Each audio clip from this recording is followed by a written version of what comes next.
मसीह में मेरे प्यारे भाइयों बहनों, गॉड ब्लेस यू। आप सबों को परमेश्वर आशीष दे। आपको क्या लगता है कि परमेश्वर हमें दुनिया के इतिहास की भविष्यवाणी दानियल नबी के द्वारा ही क्यों दी, जबकि बेबीलोन में और भी पंडित और ज्योतिषी थे? फिर भी परमेश्वर ने दानियल नबी को ही क्यों चुना? परमेश्वर चाहते तो उन पंडितों ज्योतिषियों के द्वारा भी हम तक ये भविष्यवाणी पहुंचा सकते थे, लेकिन उन्होंने दानियल नबी को ही क्यों चुना? तो आइए इसके लिए हम बाइबल से और आगे जाने। दानियल नामक पुस्तक भूमिका। दानियल की पुस्तक ऐसे समय में लिखी गई थी जब एक मूर्ति पूजक राजा यहूदियों को बुरी तरह सता रहा था और उनका दमन कर रहा था।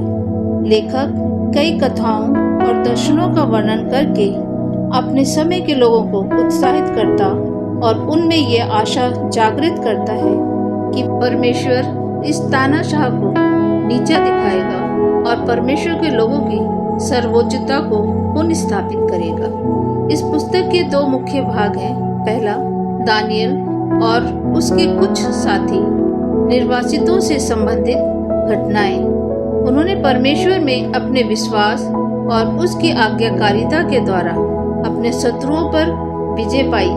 ये घटनाएं बेबीलोनी और फारसी साम्राज्यों के समय की हैं।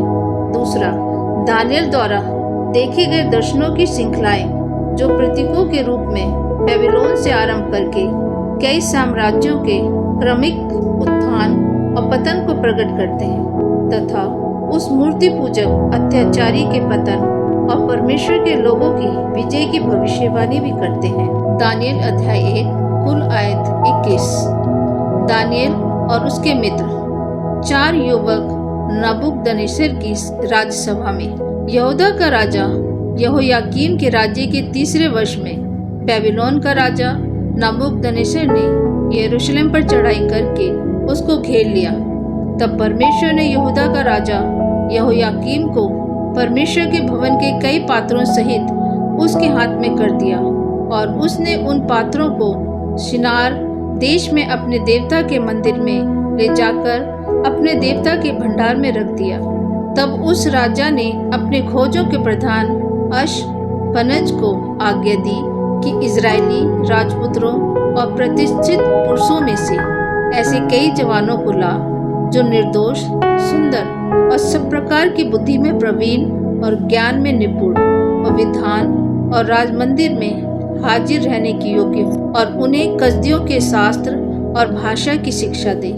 राजा ने आज्ञा दी कि उसके भोजन और पीने के दाखमधु में से उन्हें प्रतिदिन खाने पीने को दिया जाए। इस प्रकार 3 वर्ष तक उनका पालन पोषण होता रहे। तब उसके बाद वे राजा के सामने हाजिर किए जाएं। उनमें यहूदा की संतान से चुने हुए दानियल, हनन्याह, मिशाएल और अजर्याह नामक यहूदी थे। खोजों के प्रधान ने उनके दूसरे नाम रखे, अर्थात दानियल का नाम उसने बेलशस्सर, हनन्याह का शद्रक, मिशाएल का मेशक और अजर्याह का नाम अबेदनगो रखा। परंतु दानियल ने अपने मन में ठान लिया कि वे राजा का भोजन खाकर और उसके पीने का दाखमधु पीकर अपवित्र न होएं। इसलिए उसने खोजों के प्रधान से विनती की कि उसे अपवित्र न होना पड़े। परमेश्वर ने खोजों के प्रधान के मन में दानियल के प्रति कृपा और दया भर दी। खोजों के प्रधान ने दानियल से कहा, मैं अपने स्वामी राजा से डरता हूँ, क्योंकि तुम्हारा खाना पीना उसी ने ठहराया है। कहीं ऐसा न हो कि वह तेरा मुंह तेरे संग के जवानों से उतरा हुआ और उदास देखे और तुम मेरा सिर राजा के सामने जोखिम में डालो। तब दानियल ने उस मुखिया से, जिसको खोजा के प्रधान ने दानियल, हनन्याह, मिशाएल और अजर्याह के ऊपर देखभाल करने के लिए नियुक्त किया था, कहा, मैं तुझसे विनती करता हूँ कि अपने दासों को 10 दिन तक जांच, हमारे खाने के लिए सागपात और पीने के लिए पानी दिया जाए। फिर 10 दिन के बाद हमारे मुंह और जो जवान राजा का भोजन खाते हैं उनके मुंह को देख और जैसा तुझे देख पड़े उसी के अनुसार अपने दासों से व्यवहार करना। उनकी ये विनती उसने मान ली और 10 दिन तक उनको जांचता रहा। 10 दिन के बाद उनके मुंह राजा के भोजन के खाने वाले सब जवानों से अधिक अच्छे और चिकने दिखाई पड़े। तब वह मुखिया उनका भोजन और उनके पीने के लिए ठहराया हुआ दाखमधु दोनों छुड़ाकर उनको सागपात देने लगा। परमेश्वर ने उन चारों जवानों को सब शास्त्रों, सब प्रकार की विधाओं में बुद्धिमानी और प्रवीणता दी और दानियल सब प्रकार के दर्शन और स्वप्न के अर्थ का ज्ञानी हो गया। तब जितने दिन बाद नबूकदनेस्सर राजा ने जवानों को भीतर ले आने की आज्ञा दी थी, उतने दिनों के बीतने पर खोजों का प्रधान उन्हें उसके सामने ले गया।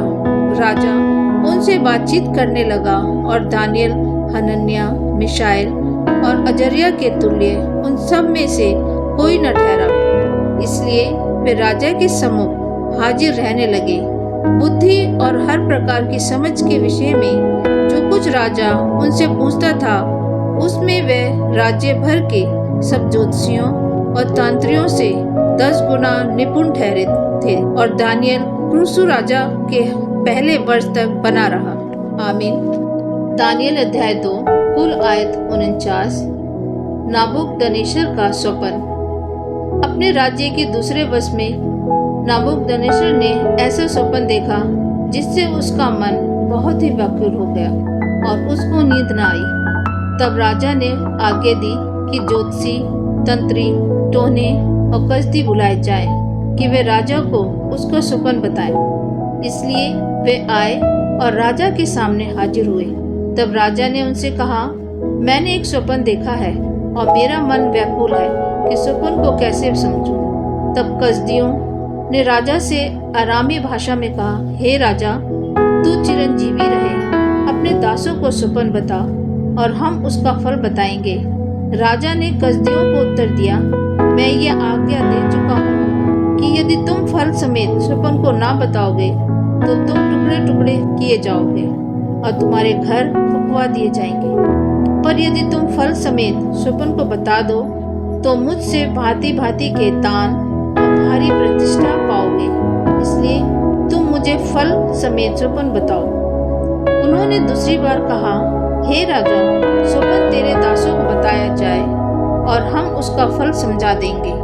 राजा ने उत्तर दिया, मैं निश्चय जानता हूँ कि तुम ये देखकर कि राजा के मुंह से आज्ञा निकल चुकी है, समय बढ़ाना चाहते हो। इसलिए यदि तुम मुझे स्वप्न ना बताओ तो तुम्हारे लिए एक ही आज्ञा है, क्योंकि तुमने गोष्ठी की होगी कि जब तक समय ना बदले तब तक हम राजा के सामने झूठी और गपशप की बातें कहा करेंगे। इसलिए तुम मुझे स्वप्न बताओ तो मैं जानूंगा कि तुम उसका फल भी समझा सकते हो। कसदियों ने राजा से कहा, पृथ्वी भर में ऐसा कोई मनुष्य नहीं जो राजा के मन की बात बता सके, और न कोई ऐसा राजा या प्रधान या हाकिम कभी हुआ है जिसने किसी ज्योतिषी या तंत्री या कसदी से ऐसी बात पूछी हो। जो बात राजा पूछता है वह अनोखी है और देवताओं को छोड़ जिनका निवास मनुष्य के संग नहीं है और कोई दूसरा नहीं जो राजा को ये बता सके। इस पर राजा ने झुंझलाकर और बहुत ही क्रोधित होकर बेबीलोन सब पंडितों का नाश करने की आज्ञा दे दी। अतः ये आज्ञा निकली और पंडित लोगों का घात होने पर था और लोग दानियल और उसके संगियों को ढूंढ रहे थे कि वे भी घात किए जाएं। परमेश्वर द्वारा दानियल पर अर्थ प्रकट करना।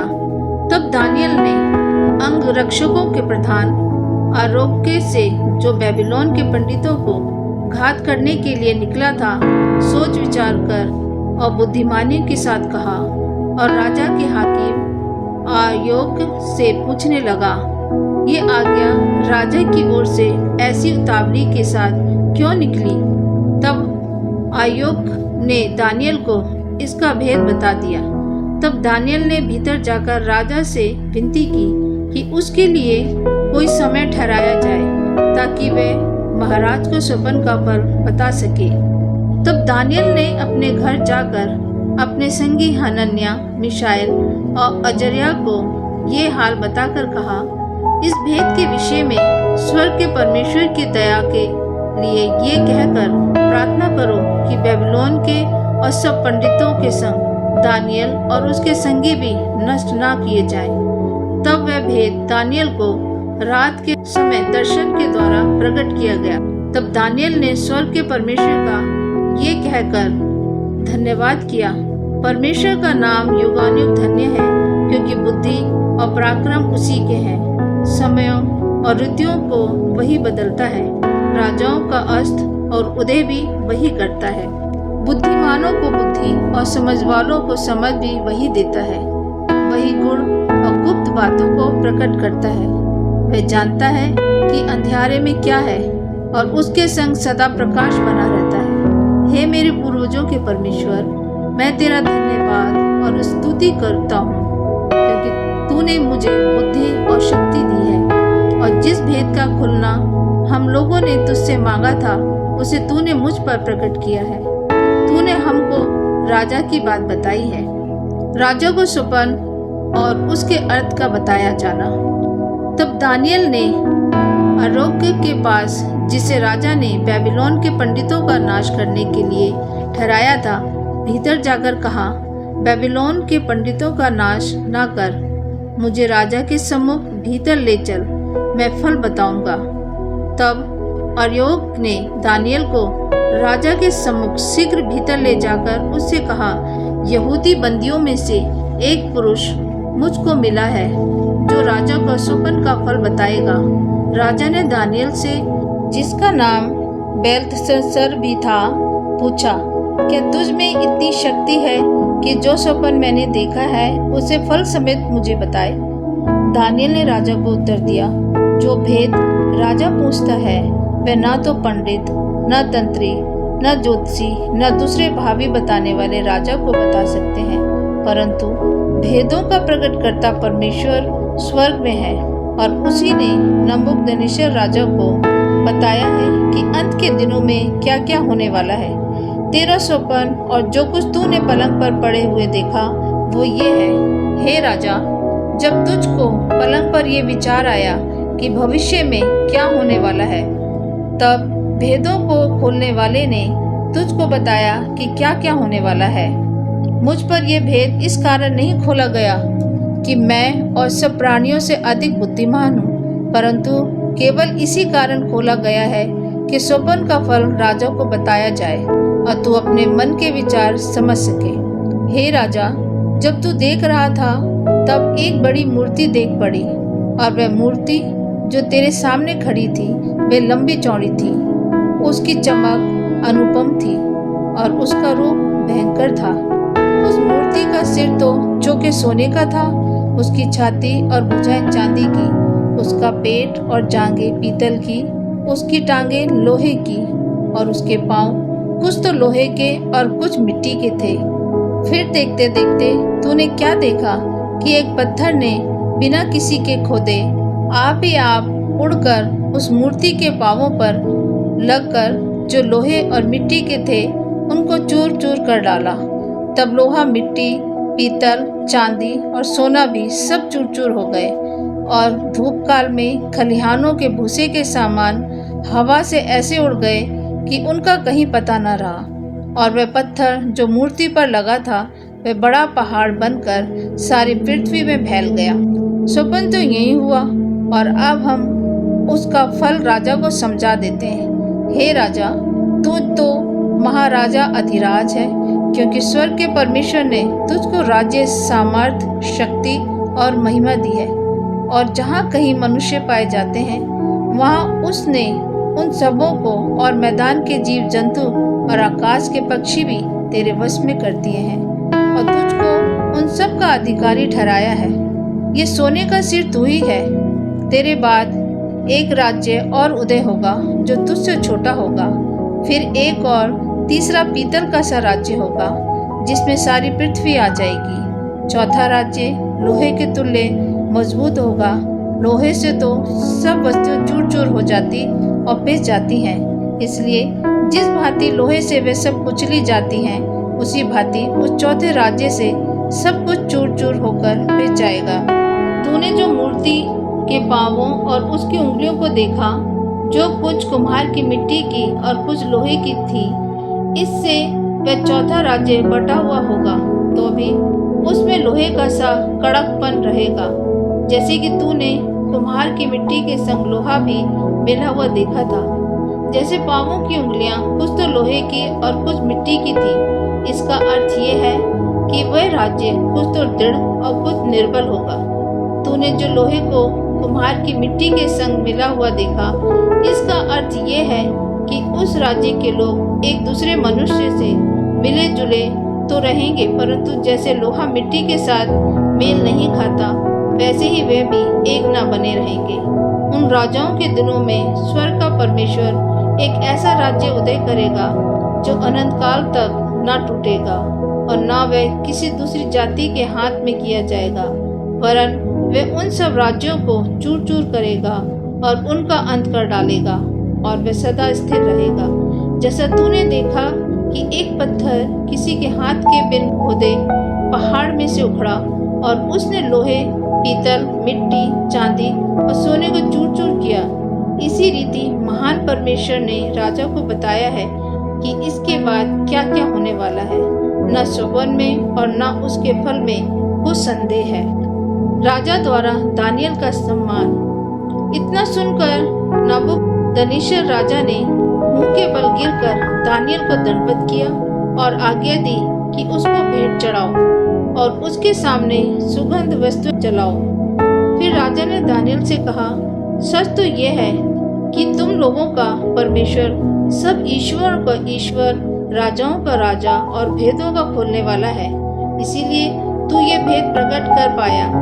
तब राजा ने दानियल का पद बड़ा किया और उसको बहुत से बड़े बड़े दान दिए और ये आज्ञा दी कि वह बेबीलोन के सारे प्रांत पर हाकिम और बेबीलोन के सब पंडितों पर मुख्य प्रधान बने।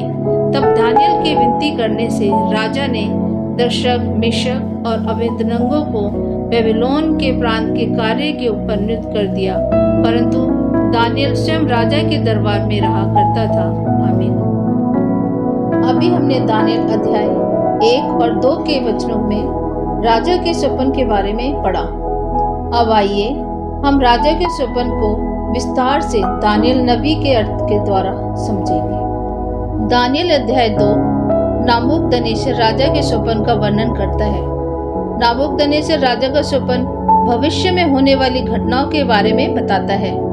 इसके बारे में विस्तार से पढ़ें। अभी हमने दानियल 2 उसका 1 से 3 में पढ़ा। एक दिन बेबीलोन के राजा नबूकदनेस्सर ने महत्वपूर्ण स्वप्न देखा।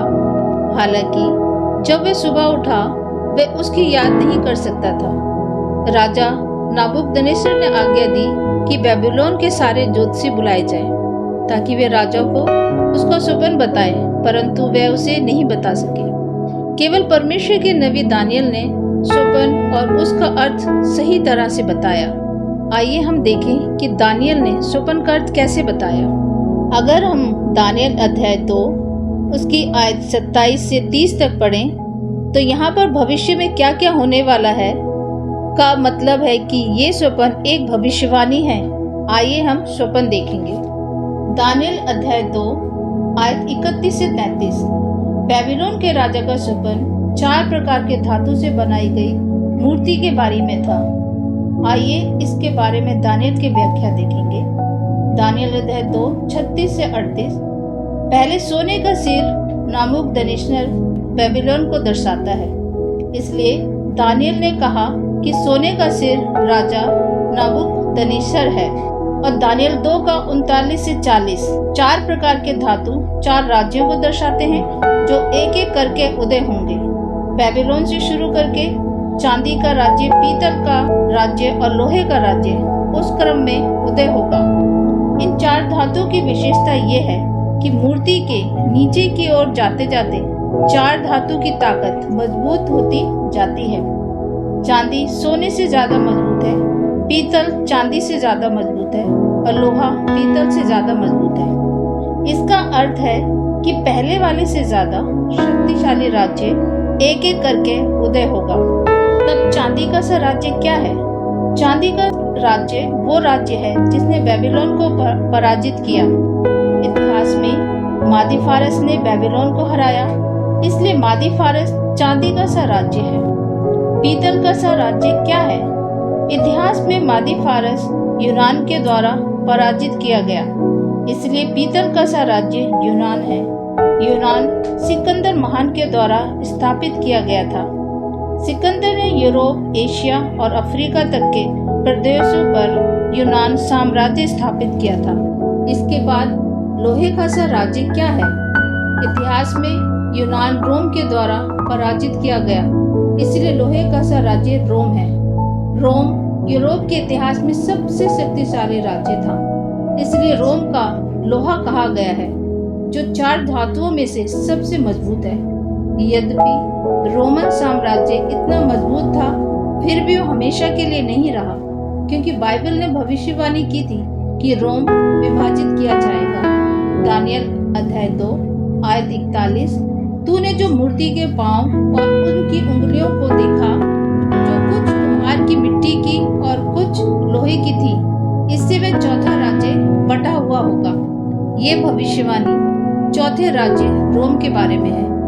हमारे पांवों में कितनी उंगलियां हैं? 10। जैसे हमारे पांवों में 10 उंगलियां हैं, रोमन साम्राज्य 10 राज्यों में विभाजित किया गया था। रोमन साम्राज्य जर्मनी जाति के द्वारा नष्ट किया गया और वह बाइबल की भविष्यवाणी के समान 10 राज्यों में विभाजित किया गया। वह एंग्लो सैक्सन, फ्रैंक, अलिमानी, लोम्बार्ड, बर्गेंडियंस, सुइबी, विसिगोस्त, हेरोली, वेंडाल्स और ऑर्थ्रोगोस्त है। आइए हम आगे पढ़ें कि 10 राज्यों में विभाजित होने के बाद रोमन साम्राज्य का क्या हुआ। दानियल अध्याय 2 आयत 41 से 42। जैसे कि तूने कुम्हार की मिट्टी के संग लोहा भी मिला हुआ देखा था, जैसे पांवों की उंगलियां कुछ तो लोहे की और कुछ मिट्टी की थी। इसका अर्थ यह है कि वह राज्य कुछ तो दृढ़ और कुछ निर्बल होगा।